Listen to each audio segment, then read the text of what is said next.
고대 한중 관계에 대해서 우리 한번 상상력을 발휘해 봅시다. 그 중국 한족을 그렇게 괴롭혔던 흉노와 돌고런 왜 우리 한민족과는 싸우지 않았을까? 우리는 그냥 지금은 중국을 본따서 뭐 오랑캐라고 하는데 사실 오랑캐가 아니었고 굉장히 가까운 우방이었다는 것이죠.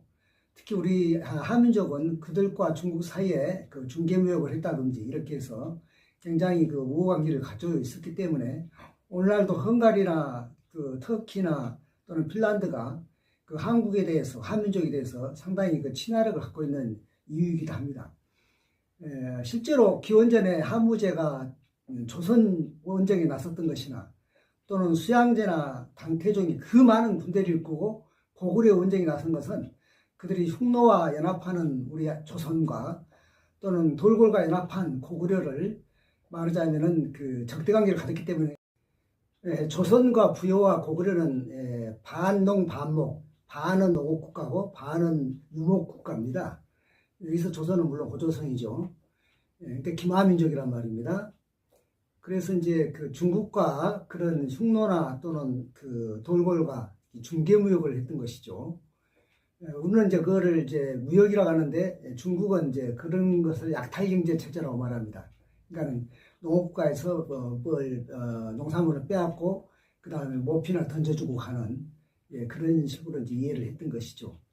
아무튼 우리는 그 기마민족의 피가 유전자가 갖고 있기 때문에 오늘날도 보면은 중국이나 일본과 좀 달라요. 같은 한중일도 우리 한국말에 특이한 것이 있는데 이를테면 우리가 이제 내각제 같은 것이 아니고 대통령 중심적인 것도 사실은 그렇습니다만 우리는 지도자가 굉장히 젊고 폐기시한다. 그러니까 우리는 이제 기마민족의 유전자를 갖고 있기 때문에 이 세습하면 안 됩니다. 뭐든지 당대해야 되고 젊은 지도자가 리드를 해야 됩니다. 그래서 뭐 서울의 어느 교회에서 부자가 세습한다 그래 목사가 세습한다 그러니까는 뭐 교회 다닌 사람이 그거를 뭐 반대하는 것은 알겠는데 교회도 다니지 않는 사람들도 괜히 한마디 거드는 거죠. 그 세습이 웬 말이냐고. 또 의정부 어느 그 선거구에서는 아버지가 아들한테 그 지역구를 이렇게 세습하니까 당연히 이제 그 여당에서 떨어뜨렸다든지 또는 심지어는 그 삼성 이재용이 그 사과 기자회견 할 때 나는 우리 아들한테 기업을 세습하지 않겠습니다. 이러면서 우리 한국만의 모습이에요. 이거 일본이나 그 중국은 물론 다른 어느 나라도 이해하지 못합니다. 그게 뭐 이상하게 보이죠. 이상하게 보이는데 우리는 것이 이상한 것이 아니고 당연한 것이죠. 그래서 우리나라에서는 내각제는 절대로 안 될 것입니다. 우리 인류는 구석기 시대와 신석기 시대를 거쳐서 살아왔는데요.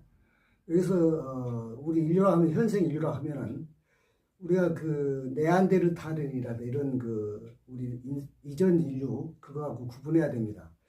어떤 사람들은 그런 인류가 우리 현생 인류로 진화했다고 믿는 사람인데 그건 잘못된 생각입니다. 왜냐하면 각각 종이 따로 있었던 거죠. 그러니까 그런 네안데르탈인 같은 그런 인종은 우리 현생 인류에게 멸망당했다고 보면 되겠습니다. 그러니까 진화 변한 게 아니에요. 그러니까 혼동하지 않도록 하셔야 되고.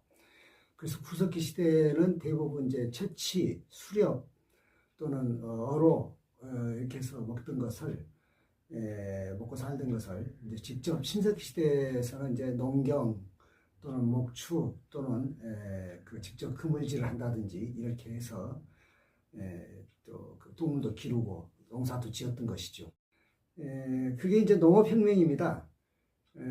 신석기 농업혁명은 대단히 중요합니다. 왜 그러냐면 근데 산업혁명만큼이나 중요합니다. 우리 현생 인류가 이룩한 업적이죠.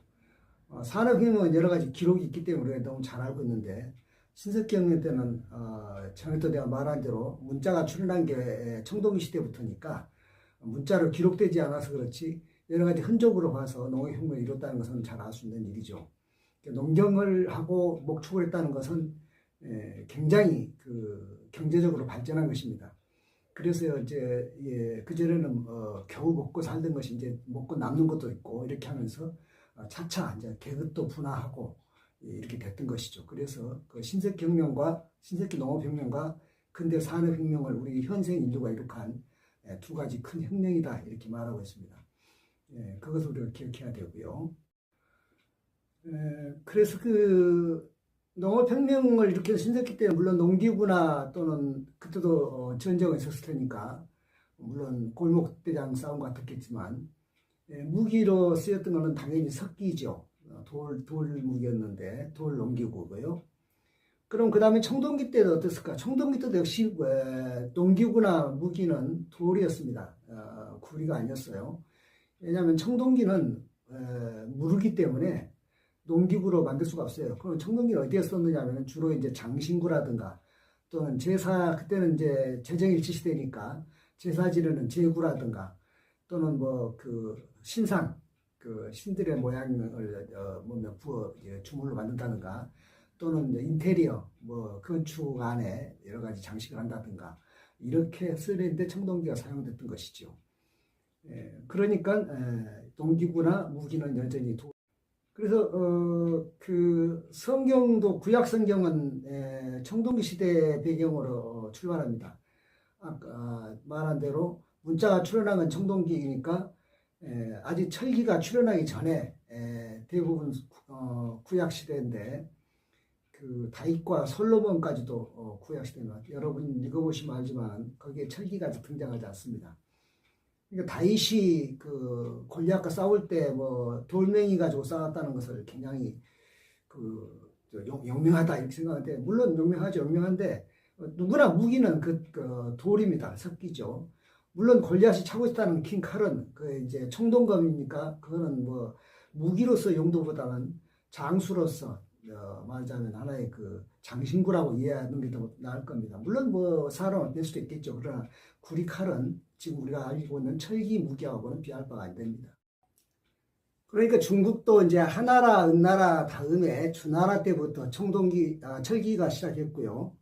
청동기로 오다가 성경에도 보면은 솔로몬까지 청동기로 이어지다가 남북국으로 분할되죠. 그때부터 이제 철기 시대로 넘어간다고 이해하면 되겠습니다. 그리고 고조선도 단군조선은 청동기고 이만조선서부터 철기가 완전히 이제 널리 사용됐다. 물론 이만조선 직전에도 철기 시대가 좀 먼저 됐겠지만, 왜냐하면 철기 시대는 보통 그 기원전 한 7세기, 7, 8세기 이렇게 보기 때문에 이만조선은 기원전 2세기니까 철기 시대로 이제 들어간 거죠. 그러니까 이제 그 성경에서도 보면 우리가 성경이 언제 쓰였냐 뭐 그 책마다 그걸 많이 따지는데 내용 안에 철이 등장하면은 철기 시대부터 쓰인 겁니다. 뭐 복잡하게 생각하고. 그러니까 우리 고조선은 단군조선은요 성경으로 말하면 구약 성경 시대, 그 중국 역사로 말하면 한나라, 은나라, 주나라 시대라고 이해하시면 됩니다. 그러니까 이건 뭘 알 수 있냐면 성경은 구약 성경 얼마나 두껍습니까? 근데 우리 고조선은 같은 시대임에도 그 별로 남아있는 기록이 없어요. 무슨 뭐 8조의 금법만 남았다고 해서 유명하지 않습니까? 그러니까 그만큼 이제 우리가 다른 역사를 통해서 우리의 고조선을 이해해야 됩니다. 청동기 시대를 이해해야 되는 거죠. 그래서 단군조선이 있고 그리고 뭐 그 지금은 날조된 걸로 알아듣는데 그 기자조선이 있었다고 그러면 그게 이제 중국 쪽에서 주장하는 거였죠. 저 은나라에 무슨 그 남아있는 유신 기자가 그 조선으로 건너와서 그 지배 뭡니까 지도자가 됐다라는 그런 기자 동매설이 있는데 그것은 무시하고요. 이만조선으로 이어졌다고 하시면 됩니다. 그러니까 단군조선에서 이만조선으로 교체기라든지 또는 이만조선에서 부여로 교체기에 많은 사람들이 그 서해안이나 동해안으로 배를 타고 내려왔을 것입니다. 그들이 뭐 김해로도 올라오고 경주로도 들어오고 이랬겠죠. 그래서 뭐 그쪽에 이제 신라나 또는 그 가야의 그런 지배장이 됐을 거고 물론 저 나주 쪽으로도 올라왔을 것입니다. 그래서 그들은 어떤 그 통치하는 하나의 그 신화가 필요했죠. 사람이 아래서 태어났다는 거. 이상하지 않아요? 뭐 아래서 어떻게 사람이 태어나겠습니까? 그러니까 그렇게 말을 한 것은 그들이 외부에서 유입된 세력들이라는 것이죠. 그래서 출생의 비밀을 만든 것이 아래서 태어났다. 박혁거스도 아래서 태어나고 김수로도 아래서 나고 뭐 김할지도 아래서 나고 뭐 이런 식으로 말이죠. 석타려도 아래서 나오고 이러지 않습니까? 주몽도 아래서 나왔던 것처럼 아래서 나왔다는 것은 출생의 비밀을